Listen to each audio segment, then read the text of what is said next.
Quarto de Cima, estamos de volta, tudo bem com você? O seu podcast semanal, que eu faço esporadicamente, assim, de 6 em 6 meses, né? Não tá dando muito certo fazer direto. Mas eu tô com a alegria de voltar com essa pessoa que eu admiro muito, Padre Antônio Furtado, meu amigo, querido sacerdote, que eu aprendo sempre que eu ouço uma palavra, uma homilia, um sermão, alguma coisa. Meu companheiro, eu que sou dele, né? Nas missas de terça-feira da capela e tantos outros eventos da comunidade. Estamos juntos, graças a Deus. Tudo bem, padre? Tudo ótimo, é uma alegria estar de volta. Se eu voltei é porque eu gostei, né? Desse papo, desse momento de partilha, né?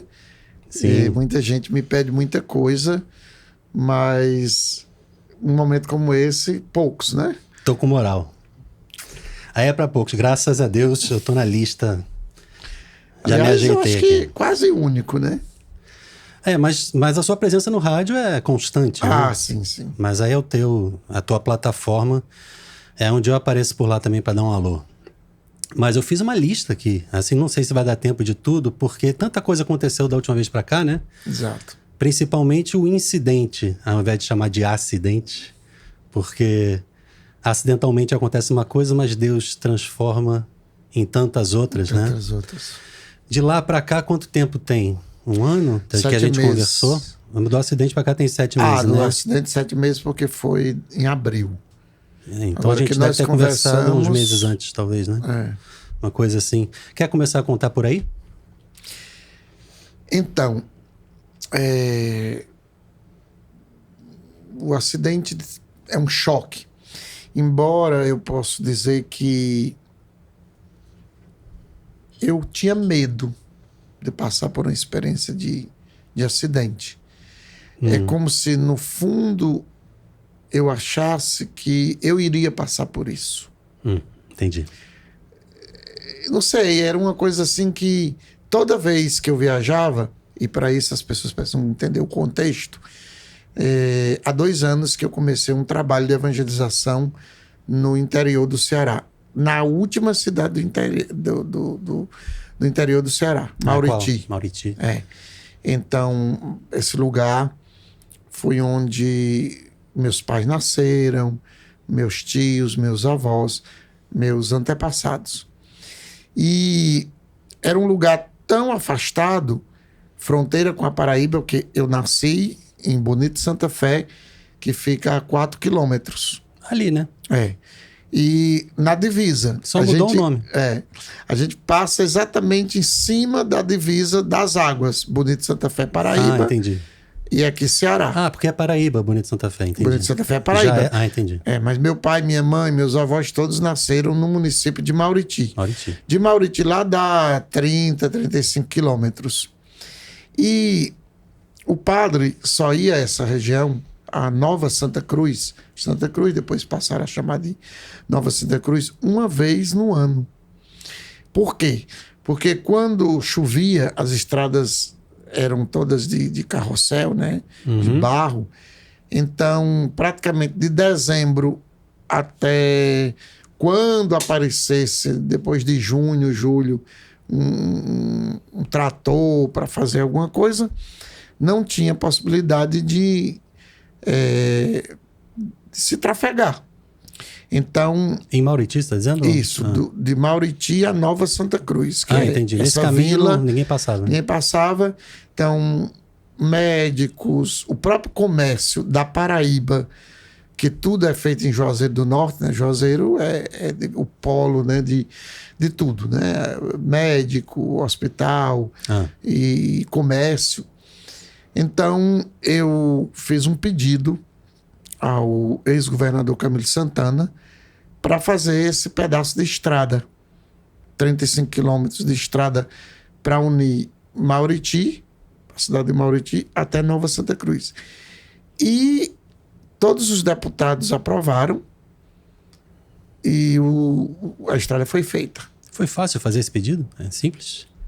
Então, o pedido foi feito e eu sempre considero que foi uma graça de Deus, porque a Bíblia diz que Faraó criou Moisés.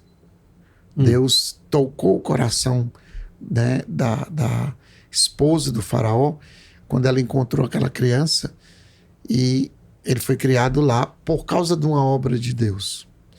José, a Bíblia também diz que o faraó gostou de José e o colocou depois como vice-governador do Egito. Então, tanto Moisés como José foram personagens que contribuíram com o povo de Deus, com a história do povo de Deus. E por isso, Deus fez com que eles caíssem, digamos assim, na atenção do faraó. Faraós diferentes, mas que favoreceram. Como também Neemias caiu, né, no agrado do rei Ciro, na Pérsia, para que Jerusalém fosse reconstruída. Então, eu atribuo a Deus que, de repente, eu me aproximei do Camilo Santana, ex-governador. Hoje eu tenho como um amigo, né, uma pessoa que eu conheci assim, a fundo, hoje ministro da Educação, e fiz esse pedido, pensando naquelas pessoas pobres, pensando na situação da igreja daquela região, e a estrada foi feita. Depois eu posso até lhe dar um vídeo que você vê, pode colocar nesse momento também aqui, para que as pessoas possam ver. Então, o primeiro passo foi a construção da estrada, que favoreceu e está favorecendo demais, porque as pessoas hoje podem ir a Juazeiro, que é 100 quilômetros de lá. Asfaltado. Maravilha, hein? Né? Depois os médicos e tudo. Isso foi uma bênção, como as pessoas dizem. Logo em seguida veio a inspiração. Nós não falamos sobre isso. Tem que botar esse ponto aí a mais. Diga. Foi a inspiração de fazer uma capela. Ah, sim. Lá. E esse era o motivo inicial ou não? Ou não? Depois não, veio, né? A estrada não... Uma coisa não tem nada... motivo de ir para lá. Não. O meu pensamento era que aquela realidade eclesial pudesse ter mais assistência da igreja. Já que o padre saía uma vez no ano. Imagina, sem missa, né? Ele agora está indo todo mês. Estava todo mundo dispensado o ano inteiro, porque não tinha condição, né? Ou tinha que ir a outra cidade. E o pior, quando ele ia na festa da padroeira, o pessoal bebia e terminava sempre em até mesmo morte, né? Facada, briga. Nossa. Era terrível. Que era um evento assim, né? Porque era uma vez no ano. Eles se juntavam para beber. Né? E aí com a bebida vem a violência. Né? Então, Deus me inspirou a fazer uma capela dedicada a Jesus das Santas Chagas, a primeira capela dedicada a esse título de Jesus das Santas Chagas, que é um título que o padre Reginaldo Manzotti tem divulgado, né, para o Brasil e o mundo, né? Uma devoção que ele restaurou. E óbvio que, como comunidade de vida, eu não tenho recurso. E alguns sinais que Deus foi dando. A esposa do meu tio disse assim um dia: seria tão bom ter uma capela aqui, porque quando o senhor viesse, celebraria. Exatamente. E no dia 23 de junho, véspera de São João, no interior, na véspera de São João de São Pedro, se faz uma fogueira. E a família se reúne em torno da fogueira para assar o milho, a batata, e faz uma noite de festa, né? É muito presente ainda no interior a fogueira de São João, a fogueira de São Pedro. Demais, com certeza. Então, naquela noite, já meia-noite, era 23 de junho de 2021. Eu me levantei, todos estavam dormindo, fui lá para frente da casa, no espaço, e a fogueira ainda estava acesa, porque se coloca aquela madeira mais grossa, demora às vezes a noite toda, porque no outro dia ainda se vai lá assar batata e tal. Sim. Eu cresci assim. Então, eu me levantei, o céu estava totalmente aberto, sem nuvens, só a lua, as estrelas.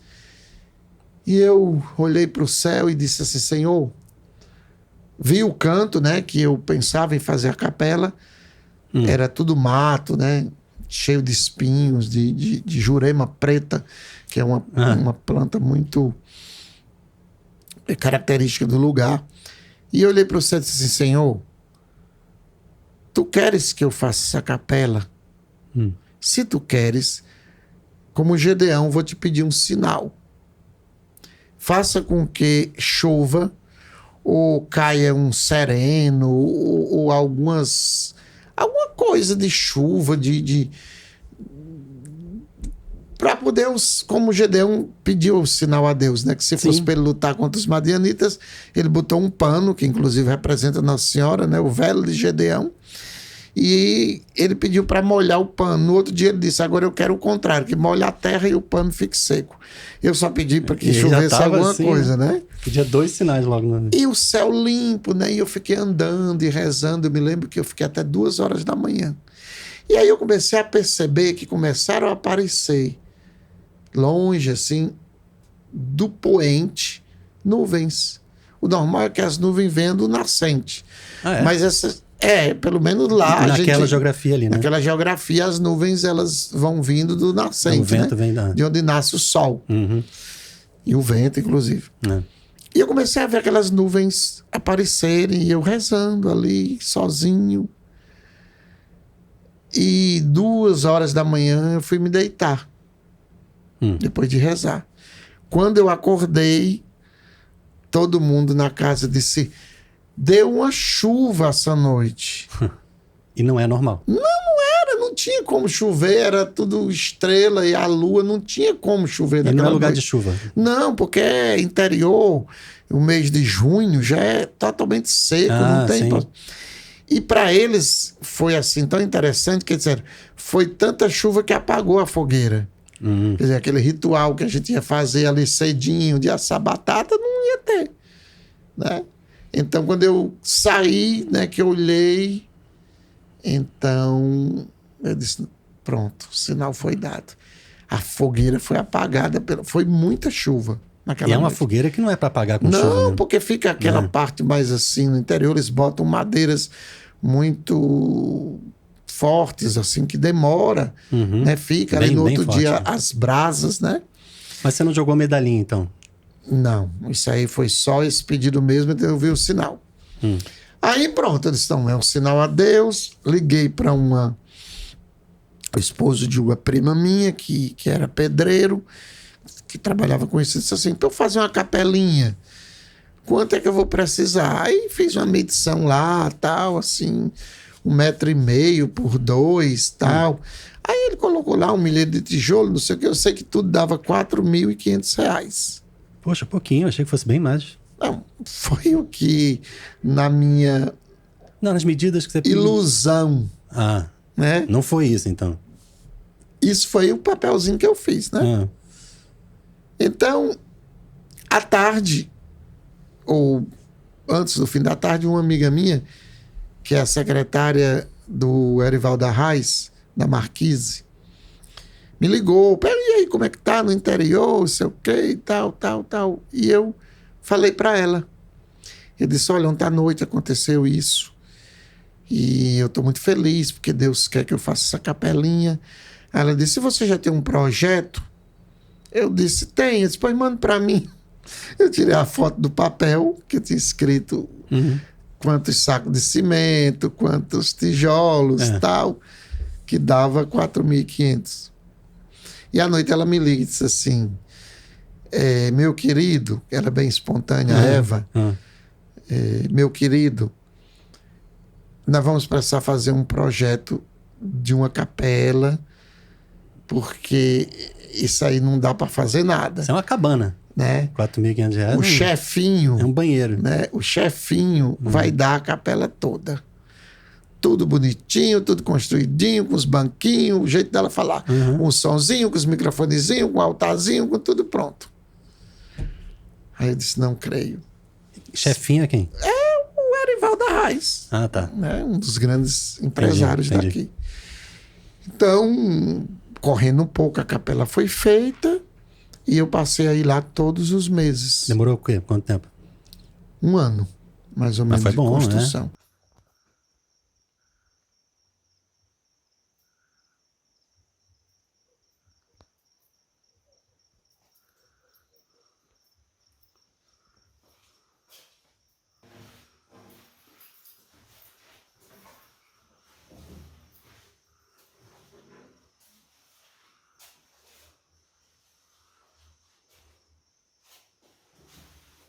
você ajudou. Nós construímos a pequena ermida, capela de São Francisco e Santa Clara. Nós estamos com 2, porque aí depois Deus inspirou o Arco de São Miguel, inspirou a Gruta de Nossa Senhora, a Ermida de São Francisco, e ainda lá nós estamos trabalhando, já fazem 2 anos. Né? Complexo ali, né? Mas ele doou, digamos assim, tudo aquilo que dizia respeito à capela, que terminou com 10 metros por 5. Inicialmente era para ser bem menos. Era 1,5 metro por 2,5. Era 4 mil e pouco. Era E aí foi voltando de dessas idas. Eu tenho ido todo mês. Esse final de semana agora eu fui. Eu vejo, você vai bastante. Né? E tem aumentado a cada mês o número de caravanas, né? Depois eu comecei um trabalho com a capelinha das Santas Chagas. Nós já temos hoje 12 capelas que visitam, cada capela 30 famílias. Aí já são quase 400 famílias que estão recebendo a capelinha todos os meses, todos os dias. São 30 famílias que recebem. Então, isso fez crescer muito a evangelização. E tá tendo missa? Tem padre lá direto? Aí todos os meses eu vou. Esse final de semana o novo pároco foi lá e permitiu, foi uma grande graça, nós fizemos o primeiro batismo da capela. Porque ela não foi... tem pia batismo? Levei daqui. Levou. Não, aí a história é longa, altar que foi daqui de pedra, talhado, né? Você vai ver imagens depois que é algo muito bonito dessa capela. E as pessoas começaram a ajudar e até hoje estamos trabalhando, né, naquilo que Deus me inspirou. Foi feita uma casa de apoio. Então, quando eu vou, já estamos lá. Formou-se também um grupo de amigos aqui que ajudam bastante. E foi voltando, dia 23 de abril, que aconteceu o acidente. Esse ano? Esse ano. Né? E... muito tarde, né? Da noite? Não, nós saímos de lá 2h15. Vinha eu, o Anderson, meu secretário, dirigindo. De dia? Era de dia. A Vevé, o Anderson, a Vevé, o Júnior, esposo, era o Anderson, eu, Vevé, Júnior e a Mainha. A Mainha foi uma pessoa que, com 12 anos, meu avô começou a acolheu na fazenda. Ela foi criada pelo meu avô. Quando minha mãe ficou grávida de mim, ela foi ajudá-la e nunca mais voltou. Então, ela passou a ser parte da família. Não era uma empregada da família, mas parte da família. Tanto que quando eu nasci, logo que eu comecei a falar, eu passei a chamar mamãe com a minha mãe e mainha com ela. Ela te criou, então? Ela ajudou, me criou, ajudou. Né, ajudou. João Hermes, Jansen Francisco, os meus outros 3 irmãos também. E não é incomum no Nordeste? Tem muito. A gente chama de mainha. Então ela passou a ser a mainha. A mamãe... e ser criada por também outras pessoas, né? Exatamente. Junto, assim. Então, tem muito isso. Então, meu pai morreu no dia 30 de março. E a manhã ficou... Também nesse ano. E a manhã ficou só. Só que com o agravante, ela começou a desenvolver o Alzheimer. E eu decidi trazê-la para Fortaleza para proporcionar uns exames e o tratamento. Porque ela já tinha começado um tratamento lá, mas nada do que trazê-la, né, para cá. Sim. E foi muito interessante porque 3 dias antes ela disse para o meu irmão: a mãe era uma pessoa de muita oração. Ela tinha um dom de cura. Eu cresci ela rezando pelas crianças que ficavam doentes. Então, casa dos meus pais sempre tinha pessoas lá com crianças que ela rezava. E ela disse para o meu irmão: eu vou para Fortaleza. Não, ela disse assim: vocês pensam que eu vou ficar sozinha nessa casa? Não vou, não. Eu já pedi a Jesus para vir me buscar. E eu vou para Fortaleza, mas eu não volto. Qual a idade dela? 83 anos. Já tinha, assim, uma consciência de que... Algo falou no coração dela. Ela disse, eu pedi a Jesus. Então, quando nós saímos, eu pedi que todos usassem cinto, e aqui a importância do cinto. Exatamente. Importância do cinto. Importância do capacete. Eu estava de cinto, o Anderson também. Quando nós chegamos em Jaguaribe, os 3 que estavam atrás foram no banheiro lá e tal, e ao voltar, não colocaram o cinto. Principalmente quem tá no meio. Fica, não tem cinto direito. Né? Ela estava no meio. Ela estava no meio. É. Vevé estava por trás do Anderson, que vinha dirigindo, e o Júnior estava atrás de mim. E quando nós chegamos 5 quilômetros depois de Jaguaretama, o pneu estourou. E eu me lembro que eu disse assim, meu Deus, o Anderson tentou segurar, né, a direção, mas o carro foi na direção do acostamento, bateu, passamos para fora numa altura aí de uns 3 ou 4 metros, e depois ele fez o capotamento 5 vezes. Eu me abaixei, Caramba. Só dizia Jesus, Jesus, Jesus, Jesus, e aquele barulho, porque era entrando no mato. E se ele tivesse caído com as rodas para cima, ninguém teria escapado. É? Talvez o Júnior. Porque aí a manhã foi lançada 15 metros fora. Na hora do... Como? Onde bateu? Como é que foi? Ou no girar? Ninguém sabe. Como ela saiu de lá de dentro. Ninguém sabe. Deve ser uma batida, alguma coisa. Né? Um vidro, não sei. O 15 Júnior, metros. 15 metros. É um aí ela absurdo. já morreu na hora. E quando eu consegui descer, a Vevé foi jogada com a cabeça no vidro da frente e ficou no meu joelho. Só Ave Maria, cheia de graça, Senhora, que fosse bendição. Ela ficou rezando em pânico. E vocês dois estavam na frente, o Anderson? O Anderson. O Anderson não se feriu em nada. O ferro daqui desceu. As imagens do carro, né? Ninguém acreditou. Eu vi uma reportagem. Isso. Ninguém acreditou que dali... Principalmente eu. Que estava ali no eu carona. estava na frente e o ferro ele desceu. Foi muito parecido com o acidente do Ronaldo. Isso que eu ia dizer, que ele estava no meio e atrás. Era isso? Exatamente. Eu ia perguntar. Porque e sem cinto. Exatamente. Naquela época, então, 94, sei lá. Mas eu lembrei justamente do Ronaldo, foi a mesma coisa. Exatamente. E até o carro era branco, muito parecido. E o Moisés estava na frente. Isso. Exatamente no lugar que eu estava. Do mesmo jeito, o ferro desceu. O especialista lá, o cara lá ele disse, padre, faltou 2 dedos pro ferro entrar na sua cabeça. Aqui eu tive 4 pontos. Ainda hoje ficou aqui já não dá para ver mais nada. Mas porque o cabelo cresceu. E rasgou, o relógio foi arrancado, a pulseira de Nossa Senhora da minha consagração foi arrancada, e só ficou essa pulseirinha que é de Nossa Senhora Desatadora dos Nós.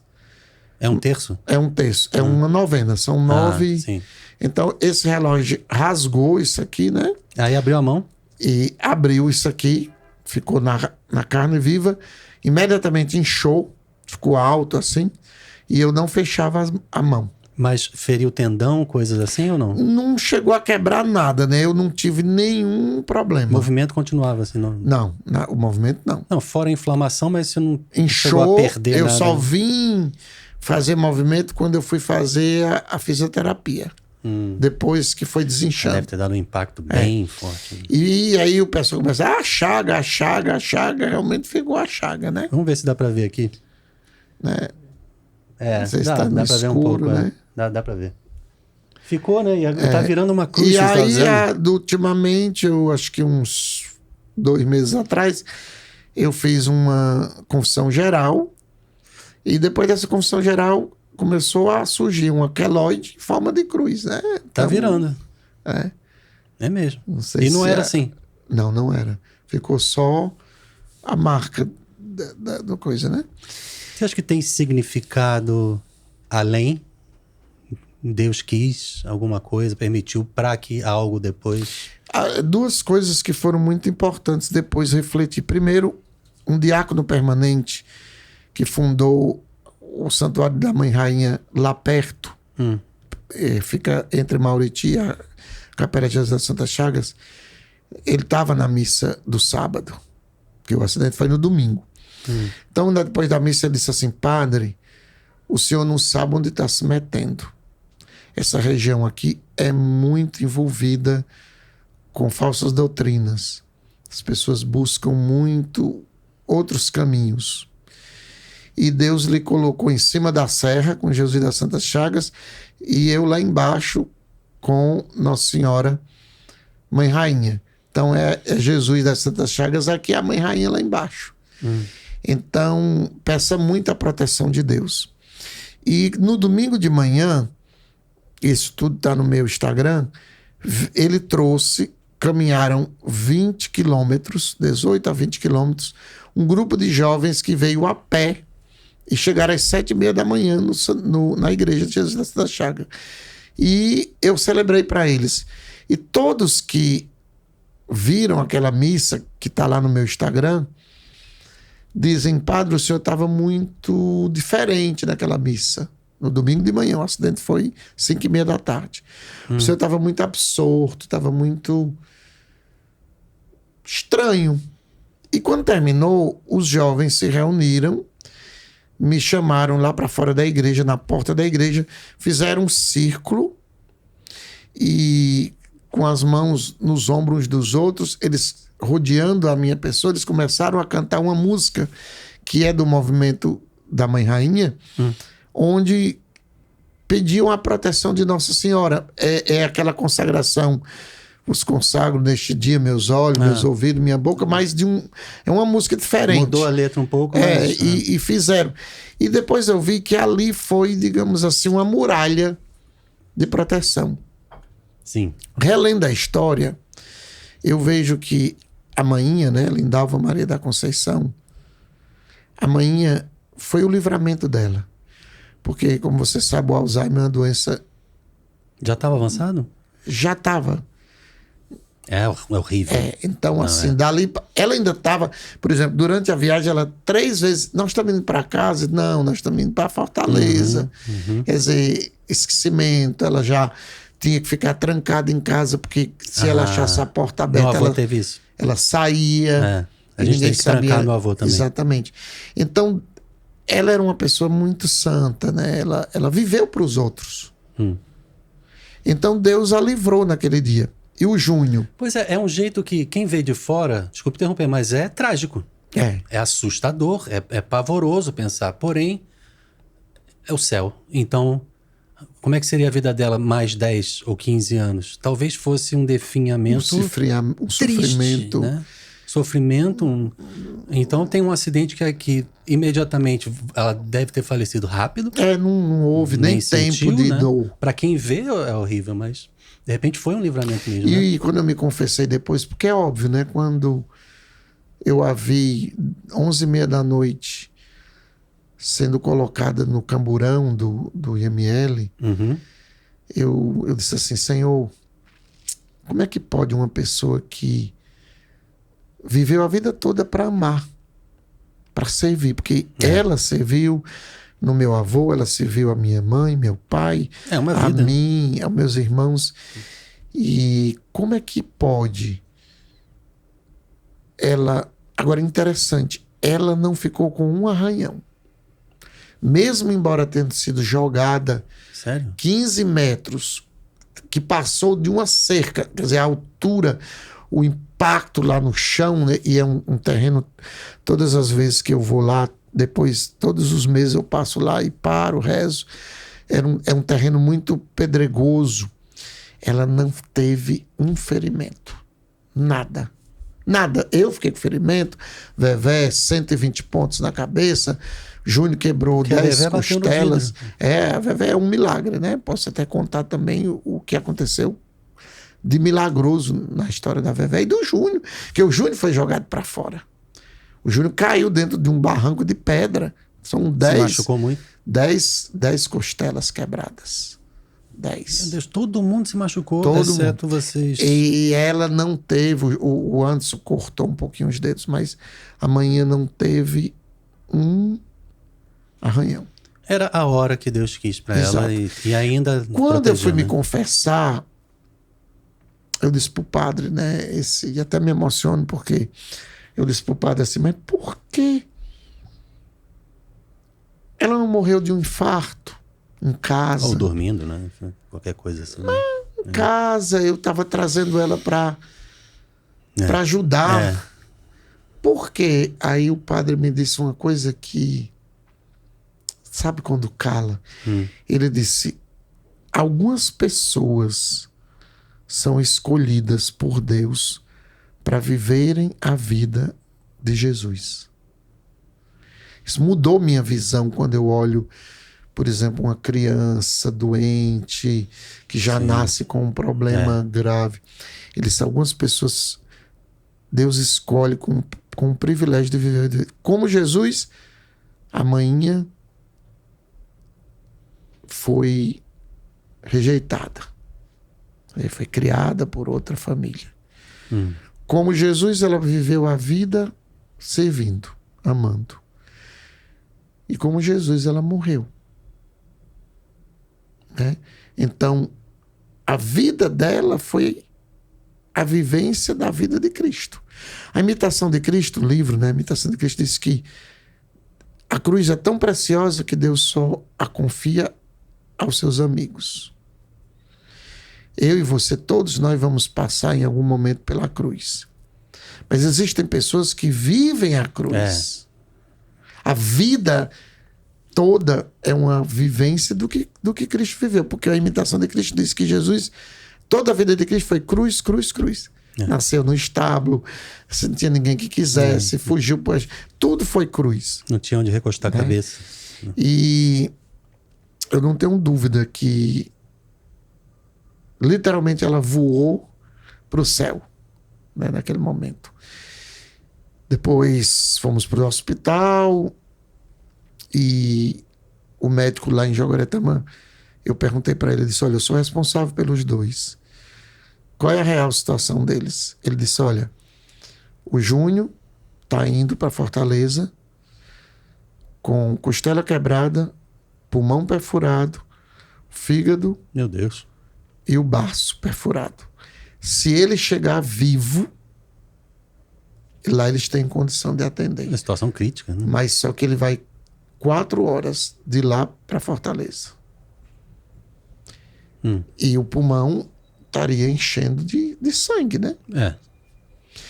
E a Vevé se acreditava que tinha sido só aquele 120 pontos na cabeça. Mas que não é brincadeira. Que não é brincadeira. Se eu tive 4, imagine 120. E que ela não tinha... Talvez tinha quebrado umas costelas também. Foi na hora que eu disse, Senhor, eu aceito a morte da manhã. Eu te louvo pela morte dela. Mas o Júnior e a Vevé não se toca. Por favor. Né? E aqui já os médicos, amigos correram para o hospital, né? Eu tive toda a assistência. O próprio Camilo Santana me ligou meia hora depois. O que precisasse, o diretor do Hospital Geral, do Hospital do JF foi de uma atenção muito grande. Né? Muitos amigos, né? Médicos, todo mundo correram para lá. Então eu procurei a ajuda do Dr. Márcio Paraíba, que é um dos melhores cirurgiões de coluna. E quando foram feitos os exames lá no JF, o Júnior era só 10 costelas.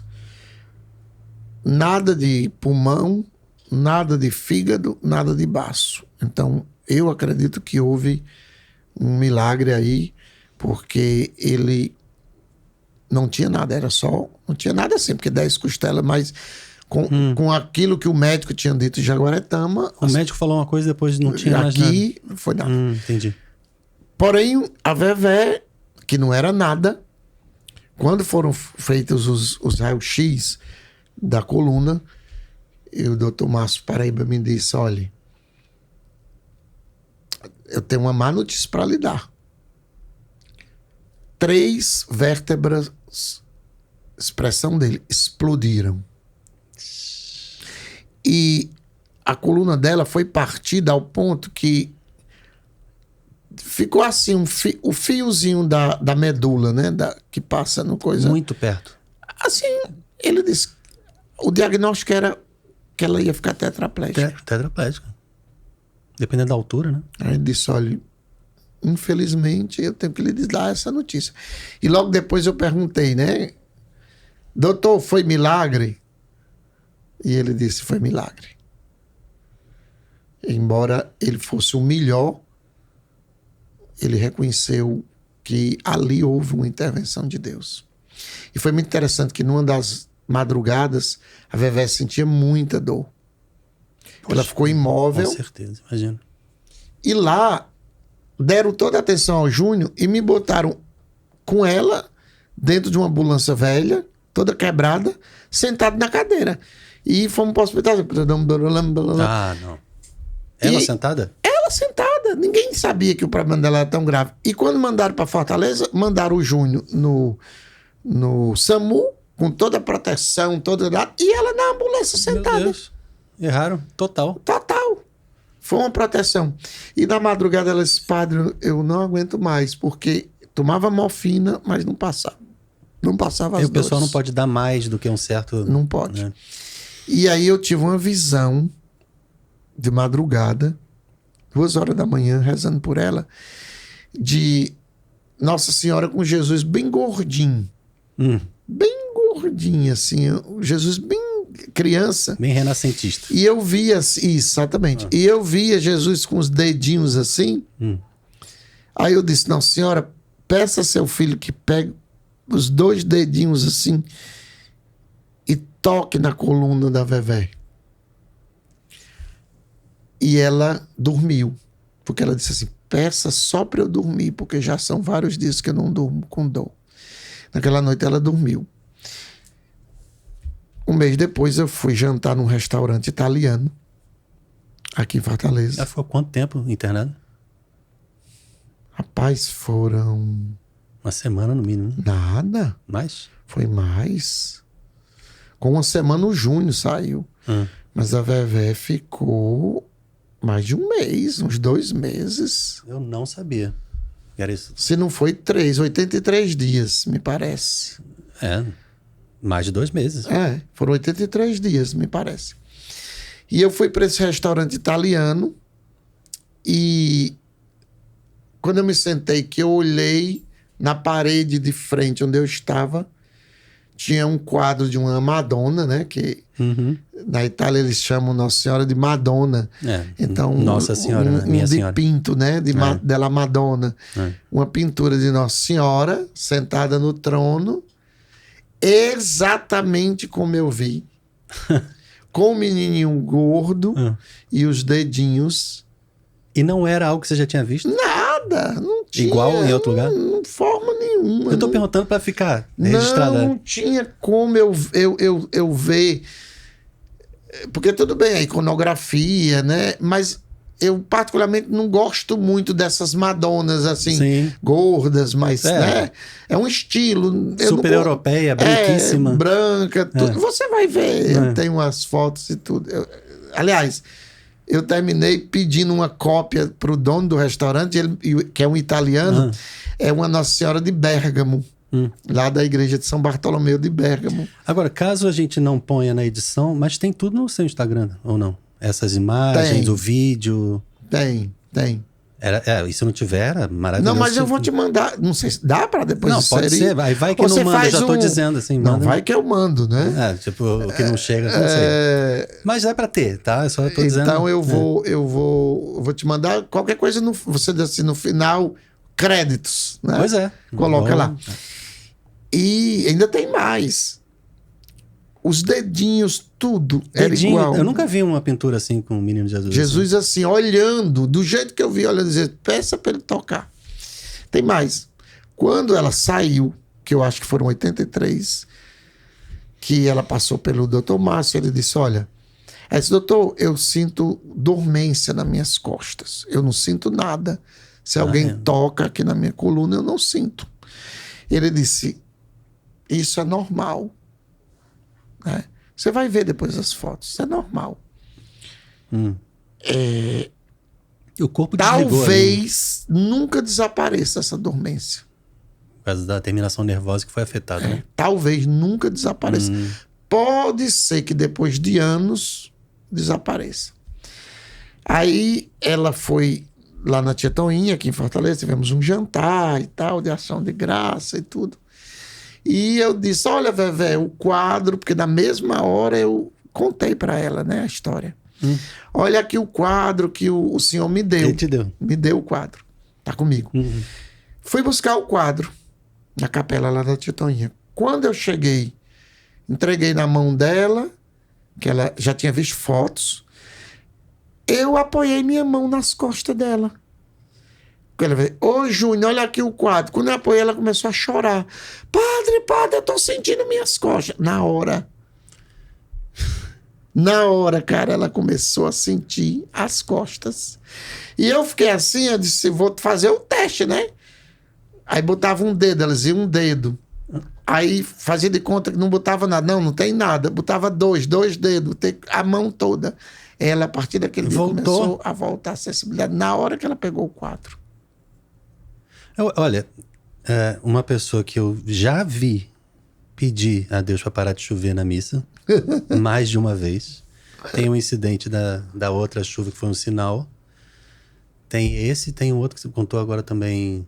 Protege o Júnior, né? Deus te escuta. Júnior Vevé. O Júnior Vevé. Não tenho dúvida que Deus me escuta. Ontem mesmo, por exemplo, a rádio está passando por dificuldade financeira desde a pandemia. E hoje a gente está com a rádio AM doente, né? Porque só está com 1,5 kg e a gente está trabalhando para fazendo uma campanha para comprar o transmissor FM. E ontem mesmo, né, faltava ainda uma parte do salário dos funcionários. E eu disse, Senhor, por favor, porque os funcionários precisam receber. Terminou a missa da terça-feira, que você está lá sempre tocando, que ontem você não estava. Veio uma senhora e disse assim, Padre, Deus me mandou falar com o senhor que ele mandou uma ajuda para uma coisa que o senhor está precisando. E fez uma doação de 12 mil reais. Caramba! Cara, eu na hora enchi meus olhos d'água, porque eu disse para ela, podia ser R$1 ou 2, mas pois é. Sabe o que você pede, imediatamente Deus responde. Isso é uma coisa linda. Você Sabe? tem uma conexão de amizade assim, tão imediata, né? Eu digo sempre que assim, sempre que eu me confesso, eu digo, eu quero pedir perdão a Deus, porque eu amo muito pouco a Deus e Deus me ama muito. É incrível como as coisas assim acontecem e eu sei que eu posso confiar. A obra lá está acontecendo, não tem como aquilo ali acontecer. É muito gasto. E as pessoas vão, e as aparecem. Pessoas vão, na hora, chega e acontece. É incrível, é incrível, é incrível, é incrível. Né? E é um movimento que eu acho curiosíssimo, porque é um fruto de exercitar aquele músculo espiritual de eu preciso confiar na providência de Deus, porque a gente instintivamente, naturalmente, é a coisa mais difícil do mundo. Não, eu preciso tomar medidas e eu tenho que ter dinheiro, eu preciso. E quando a gente consegue, quando eu vejo que pessoas conseguem chegar a dizer, não, Deus vai providenciar, porque isso é impossível para mim. Quando é possível a gente faz, mas quando não é possível, né? E aí Deus comparece. A fé, eu ensino muitas pessoas. A fé é você. Aliás, está lá em Hebreus 11:1. A fé é o fundamento da esperança. É a certeza daquilo que não se vê. Porque quando eu vejo, não é mais fé. Não, é. É o óbvio, Tá ali, né? é o natural. O sobrenatural é um passo dado no escuro, né? Eu não sei se na outra vez eu contei, porque eu gosto muito dessa coisa. Eu vi um filme do Indiana Jones, A Procura do Cálice Sagrado. Assim.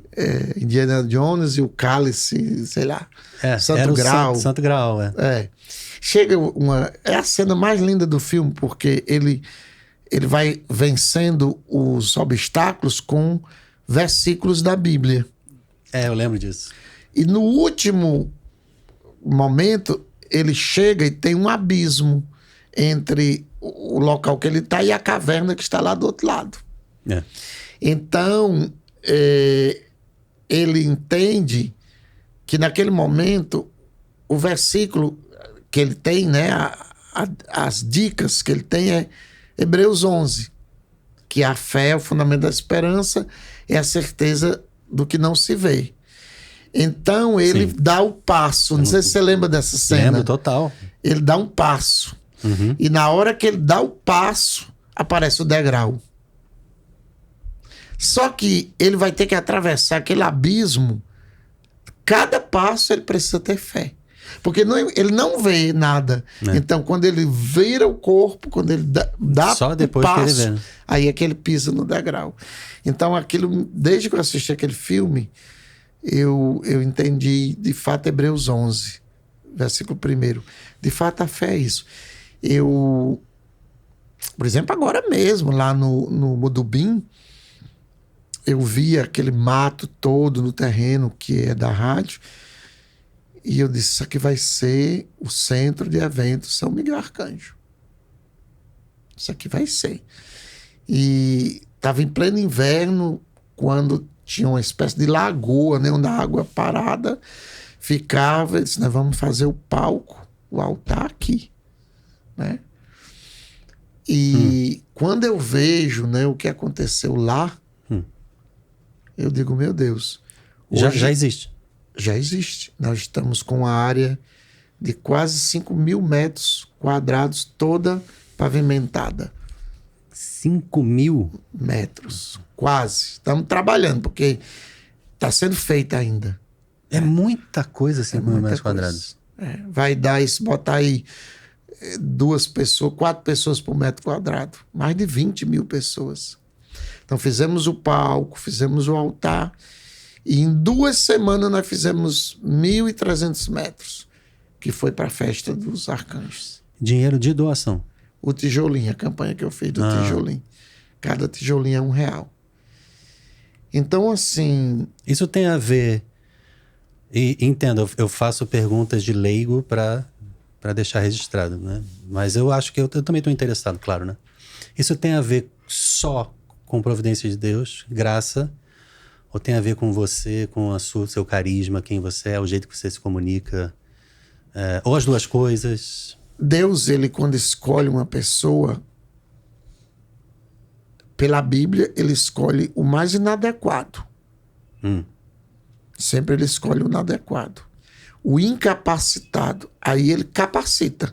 Lembra da história que eu falei que o faraó passou a gostar de Moisés, o faraó gostou de José, o governador Ciro da Pérsia gostou de Neemias, o outro lá gostou de Esté, para a obra que ele quer fazer. Então, eu não tenho dúvida da providência de Deus, até porque, por exemplo, eu vou fazer a campanha do tijolinho, mas conseguir tantos tijolinhos não é fácil. Não é mesmo? Não é fácil. Além disso, tem a mão de obra. Além disso, eu tinha que ter areia. Sim. E a gente me indicaram uma pessoa que vende areia. Cada caçamba é R$400.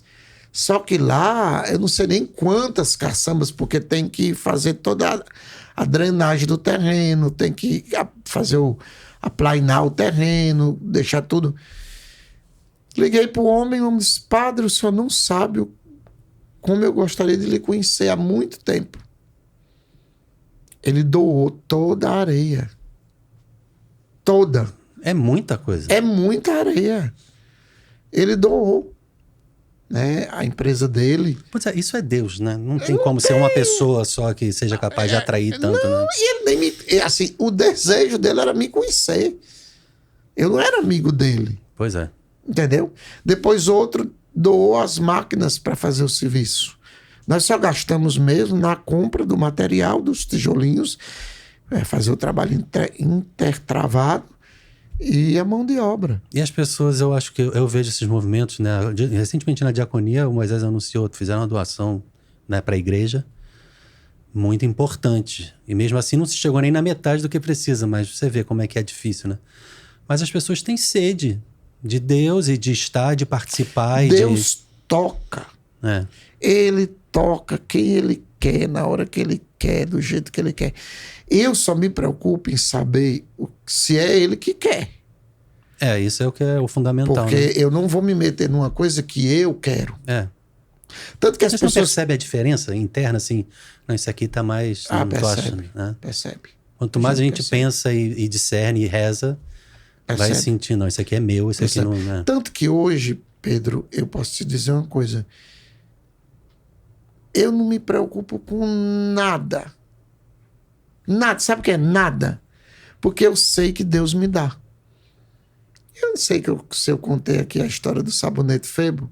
Não. Não? Minha mãe me dava banho com sabonete Febo. Sabonete Febo é um sabonete que marca muito, que ele tem um perfume especial. Eu gosto. E um dia eu ganhei um sabonete Febo. O raiz, que é o preto, né? Aquele de rosa. Que aí depois inventaram outros lá. E um dia eu estava tomando um banho e o sabonete tinha só a filepinha, né? E eu tomando, Senhor, já vai acabar, eu gosto tanto desse sabonete, né? Como dá de vida, não pode pedir, não tem. É o que dão, né? Sim, e tinha umidade esse sabonete.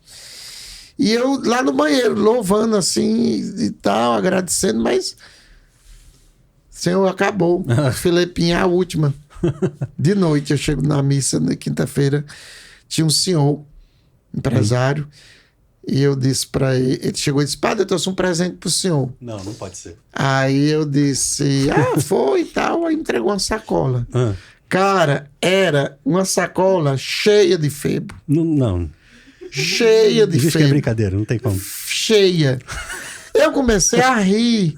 E o homem disse, padre, eu sei que é estranho, né? Eu lhe dar, mas eu senti no meu coração. Eu disse, meu amigo, aí eu contei no palco. Eu dei o testemunho. Nunca mais parei de receber Febo. Pois é, aí abriu a vida. Aí tá lá as gavetas tudo cheias de Febo. Toda semana alguém vem com sabonete. Eu mesmo vou comprar um pra te dar. Pois é. Toda semana eu recebo Febo. Aí vai pra casa toda, né? E isso não é um sinal do transbordamento que Deus dá. Não, eu vou te dar 1000 vezes mais. Com certeza. Ele quer te amar e te dar também. Aquilo que Jesus disse, aquele que deixa pai, mãe, irmãos, terra, bens, receberá já nesse mundo o cêntuplo. 100 vezes mais. E mais a vida eterna. Porque existe uma diferença fundamental entre você está murmurando, acabou, sou pobre, não tenho nada essa minha vida. Por que isso não te leva para a gratidão, para o abandono, o desapego? Acabou, mas bendito seja Deus. Aí Deus é justamente. Então... tem outra da escova, né? E eu estava escovando os dentes e eu disse, meu Deus, minha escova já está tão velha. Mas sabe aquele pensamento? E botei a escova lá. Sim. Não era nem culpa da comunidade que eu poderia pegar uma lá e tal. Mas na hora eu penso, minha escova tá velha. Na missa de quinta-feira, à noite, uma senhorinha chega e diz, padre, Jesus mandou lhe dar um presente. Me entregou uma escova. Eu comecei a chorar. Ela disse, padre, não chore não. Eu não vou lhe dar o creme dental porque eu não tenho condição, mas depois eu lhe dou. Eu disse, minha senhora... O que ela achou que você estava chorando? Por quê? Ela achou que era porque era um presente. Eu não estou dizendo que o senhor tem mau hálito, não. Eu só quero te dar Não, ela achou que era pobre, que era simples. Que ela... Tu imagina uma escova. Cara, eu dei o testemunho e disse, eu vou guardar essa escova como um relicário. Alguém mandou fazer um relicário. Tá lá comigo, uma redoma de acrílico. E Deus providencia tudo, escreveu. Da escova com da buraco para botar a escova lá dentro. Da escova que ela te deu? Da escova que ela me deu.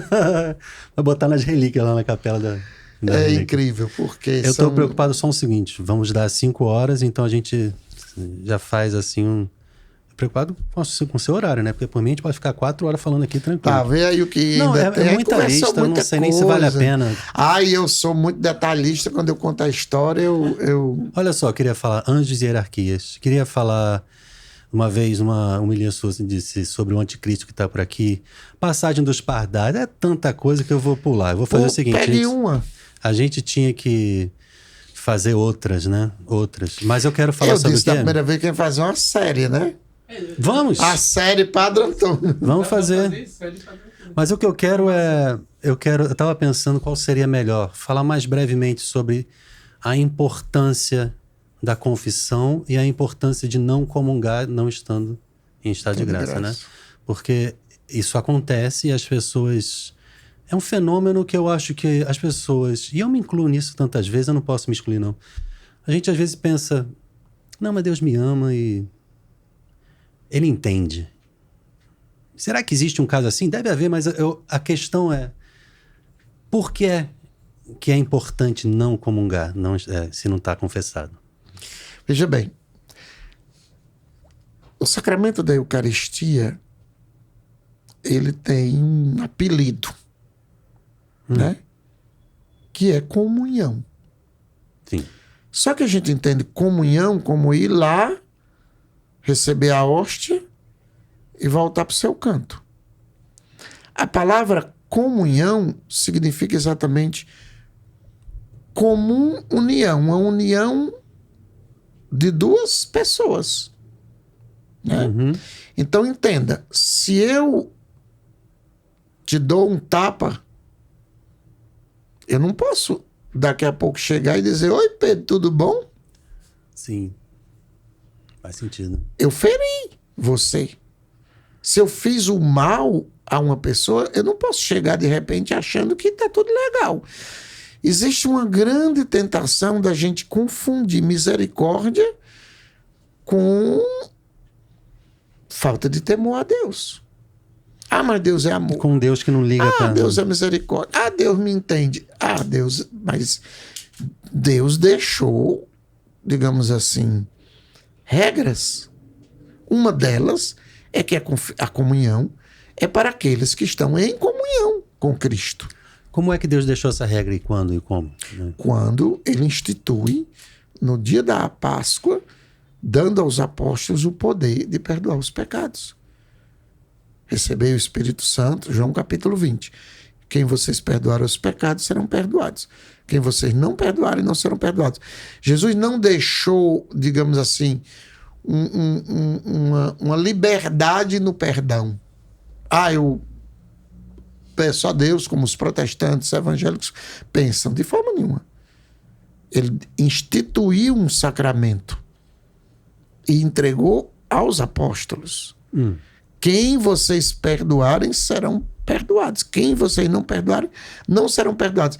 Então, o perdão não é eu aqui, Senhor, pequei, me perdoe e pronto, tô legal. Esse é o primeiro passo. E não é para todo tipo de pecado?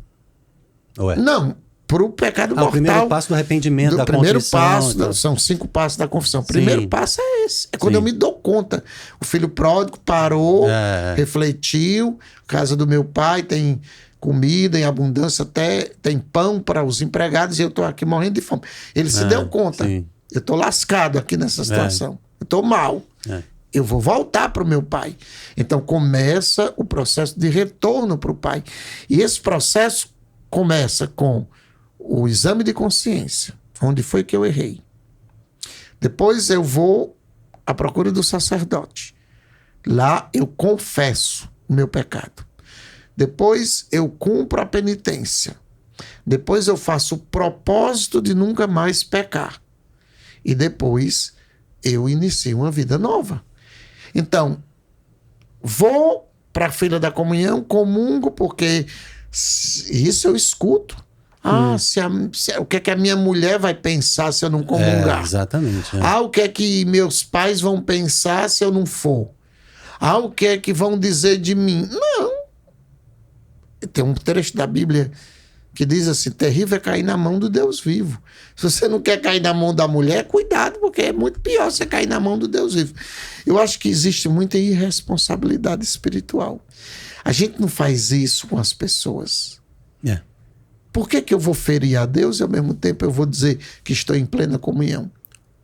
Eu acho que existe uma situação também de gente que tem reincidência no mesmo pecado e perde a esperança de continuar buscando a confissão. Mas até nisso, eu sempre como confessor, eu digo, olha, o não comungar é a última tentativa de Deus de lhe fazer querer mudar. Pelo menos a vergonha ou a falta de... Ou então ali, dispiacere, que os italianos dizem, de na hora dizer, poxa, eu não posso. É um lamento, né? O lamento. Eu não posso. E ter um confessor fixo que ajude a pessoa a iniciar um caminho. Porque o Papa Francisco dizia, a confissão não é uma máquina de lavar.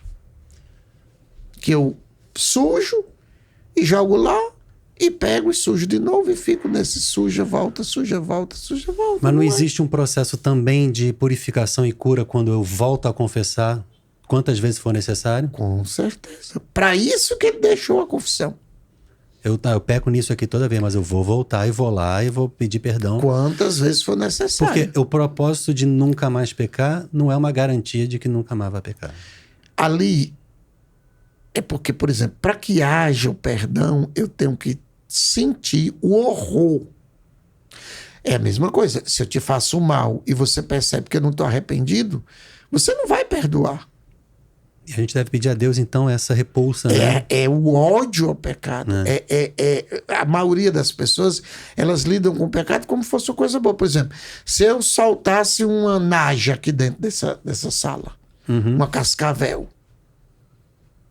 você iria entrar aqui com muito cuidado. Nossa, acho que eu nem entrava, né? Então, o pecado é essa cascavel, essa naja, que eu não posso lidar com ela. Vou aqui, depois eu me confesso. Não, isso não tem nada a ver. Deus é... não, isso é falta de... Os santos, eles têm um horror ao pecado. Os santos, eles lutavam com o pecado porque eles sabiam que o pecado... Eu nunca esqueço de uma história do Padre Pio, que um padre chegou de madrugada em São Giovanni Rotondo, e naquele dia ele não teve condição de rezar o breviário, né, que é a oração que os padres devem rezar, a liturgia das horas. Ele estava muito cansado e adormeceu. E no outro dia ele foi se confessar. E quando... Chamava-se Dom Nelo. E quando ele estava se confessando, que ele terminou, o Padre Pio disse assim, mais alguma coisa? E quando o Padre Pio dizia mais alguma coisa, ele queria mais alguma coisa. Então ele disse, não, mais alguma coisa? Não, padre, mais alguma coisa?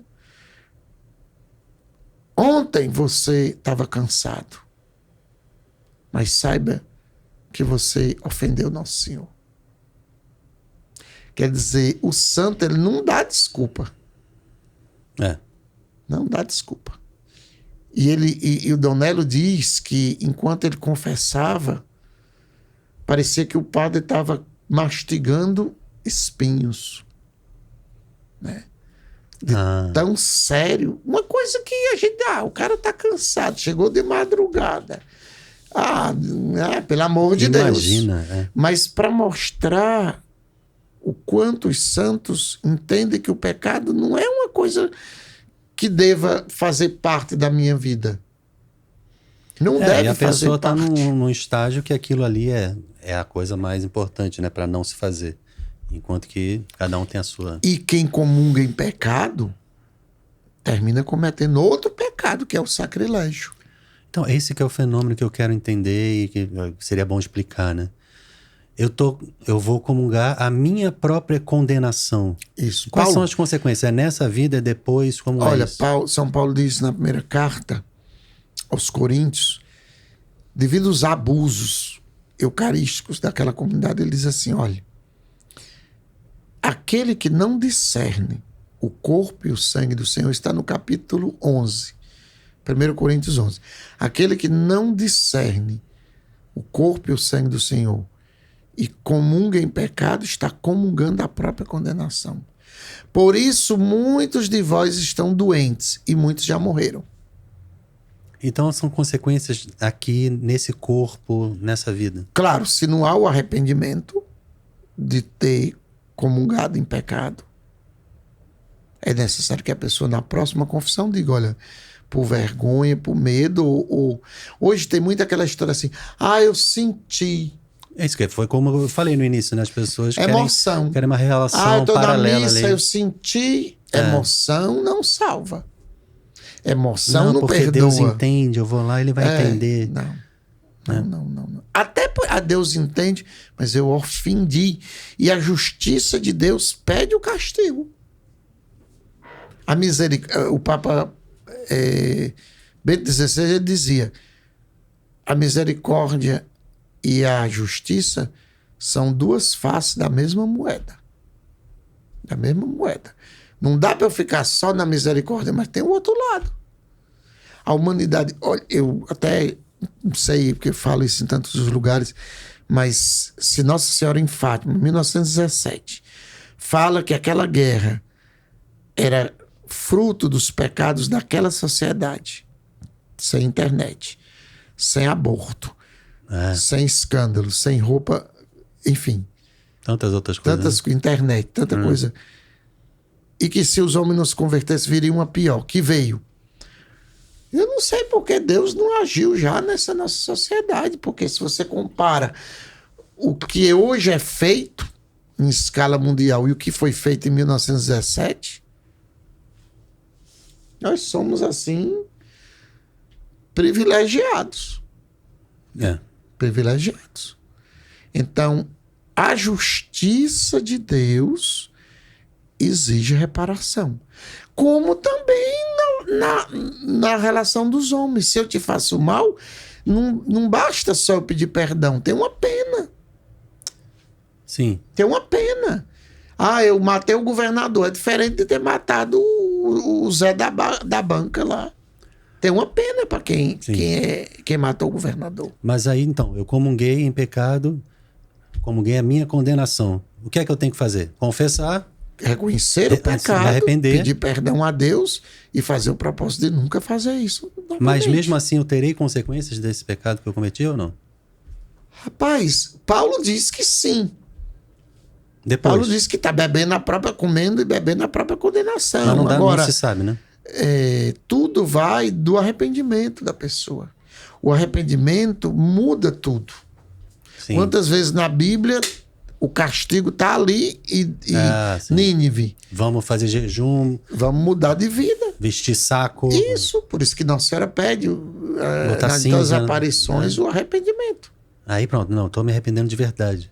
E não é externo, é um arrependimento verdadeiro. Sim. Porque na época de Jesus ele abominava as atitudes farisaicas. Rasgava a veste, mas o coração está longe. Isaías 58 diz, o jejum que me agrada não é esse aí de vocês.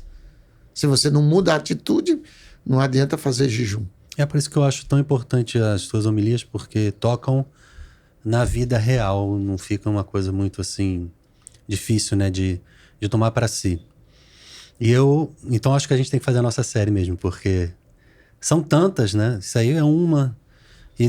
Da última vez para cá eu venho coletando assuntos interessantíssimos. E aí na próxima eu tô precisando interromper, não sei onde é que tá a câmera, tá aqui. Precisando interromper pelo horário de missa que tem em breve, né? Precisa chegar antes um pouco. Mas muito obrigado, viu? Foi muito bom. A alegria e eu espero que possa ajudar a você que está aí acompanhando, esclarecer. Quando eu falo tudo isso, eu tenho uma plena consciência do nada que eu sou. Mas eu também tenho a certeza, eu sou um nada amado, muito amado por Deus. Não tenho como agradecer o amor que Deus tem por mim. Não me orgulho disso porque sei que não depende de mim. Não é porque eu sou bom, é porque Deus é bom. Não por merecimento. Né? Porém, não posso negar o que é. O que eu vejo.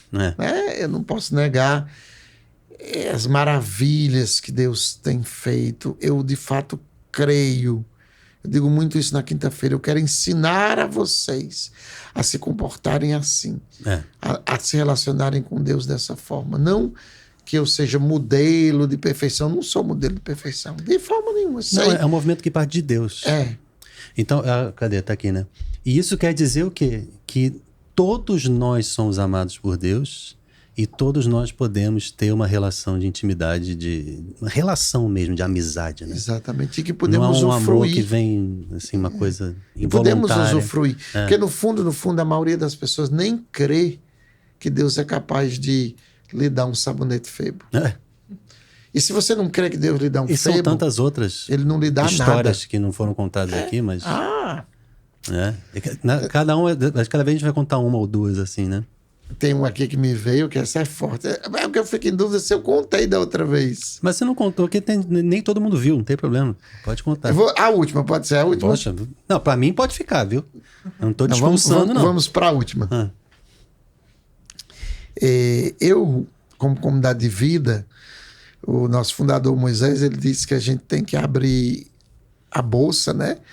E a carteira e encontrar Deus, né? Mas é óbvio que a comunidade proporciona numa viagem e tal. E eu fui pro Acre. Lembro não dessa história que eu contei? Não, essa eu não lembro, não. Eu fui pro Acre fazer um final de semana de pregação e tal. Uma missão. E quando eu estava no avião, eu me dei conta que eu não tinha nada no bolso. Nada. Como assim? Saiu de casa, não tinha R$1 no bolso. Nada. Aí, esse voo ia demorar 10 horas. Porque foi Fortaleza, Teresina, São Luís, Belém, Manaus. Que isso, parece um ônibus. Manaus. Tem outra cidade... Como é que pode isso? Avião? Avião da Gol. Depois de Manaus veio... Fugiu o nome do lugar. Aí ia lá pra capital. Não pode ser. E depois pra cidade que 8 escalas? Foi. Saí daqui 6 horas da manhã. Demorou chegar à noite. Dia depois. 10 horas. Mais do que ir pra Europa. Meu Deus do céu. Mais do que pra Europa. Quando chegou em Belém, a aeromoça disse assim, atenção, a partir de agora não teremos mais lanche gratuito. Porque esse voo até... Cara, era o fim do mundo, Acre, lá onde tem a comunidade. E eu disse, meu Deus, como é... Cruzeiro do Sul. Como é que vai ser? Porque eles davam aquele copinho de suco com uma bolachinha, com um pãozinho, um negocinho. 10 horas depois já tá morto, né? Não, mas de lá não ia ter mais nada. Não ainda nada. Tinha. Tô tentando lembrar outra cidade. Belém, Manaus. A outra lá. Eu nem arrisco dizer, não vou. Como é o nome, meu Deus, dessa outra cidade? Depois eu vejo. E eu não tava de klezma. Eu tava paisano total. Só o tal aqui. Mas eu não tava de klezma, eu tava com roupa normal. Sim. E eu fiquei pensando, né? Daqui até lá, eu ia chegar à noite. Eu não tenho dinheiro para comprar. E o povo devia ter coisa... Não, porque cada um tem o seu lanche ali, né? Que traz na bolsa e tal. Então você tava sem nada. Viagem, né? Mas É. que agora é tudo assim, né? Você compra, não tem mais. Eles dão um copinho e tal de suco. E aí tem sanduíche, tem tudo, né? Dentro do... Ela avisou que ia até ali que eles iam passar. Do meu lado estava uma senhora que eu não conhecia e até aquele momento, daqui de Fortaleza até aquele momento, eu não tinha dado nenhuma palavra com a senhora. Ela já estava lá. Nem sei se ela... Eu sei que ela... Eu não falava com ninguém. Eu estava no corredor, que eu sempre ando no corredor. Também. E ela estava no meio. Porque eu estiro as pernas, vou no É, eu banheiro. também, é. Aí ela se virou e disse assim: você é um homem de Deus, não é? Eu disse: sou. Eu sou um padre. Ela disse: eu sou evangélica.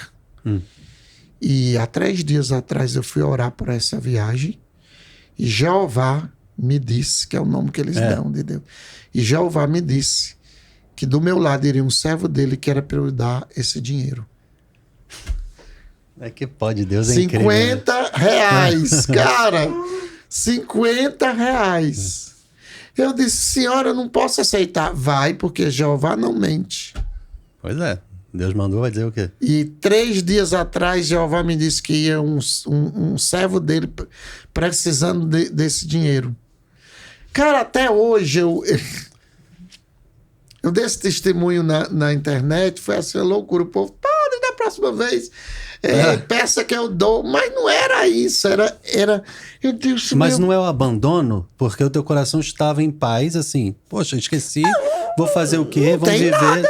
Mas, né? Se eu der um ataque aqui, né? Mas passar mal. Deus não abandona. Cara, 3 dias antes, Deus sabia, porque a palavra providência, no latim, providere, quer dizer Deus vê antes. Provisão, a palavra né? providência quer dizer Deus vê antes, né? Providere, de ver.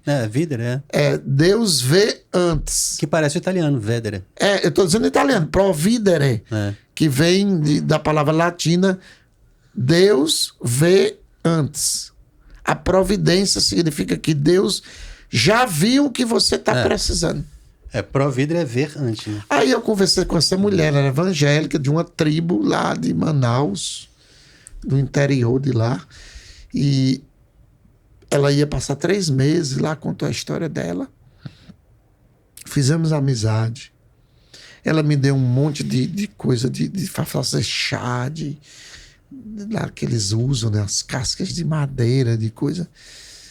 Mas eu fiquei... Mas era uma santa evangélica, porque assim... Ela disse, Jeová me disse... A conexão que ela tem com Deus era... Nem o amor, eu disse, eu sou padre. Ela disse, você é um servo de Deus.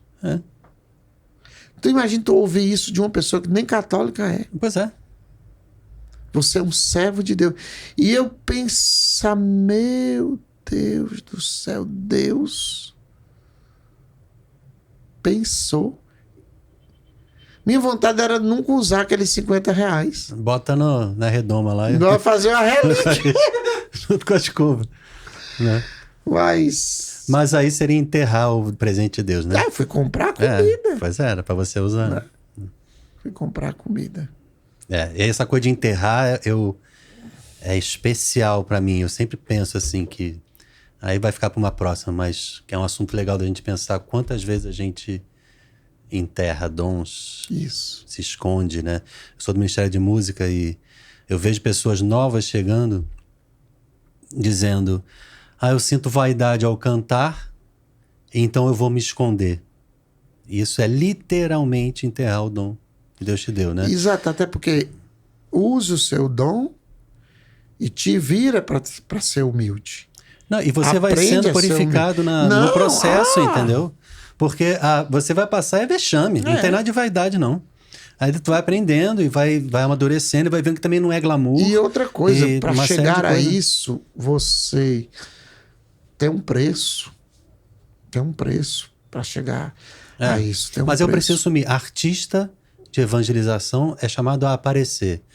A gente some de outras maneiras. Exatamente. E a gente é purificado e a nossa cruz é nesse processo. E eu, quando isso acontece, eu sempre digo assim, glória a Deus, porque qual é o poder que eu tenho?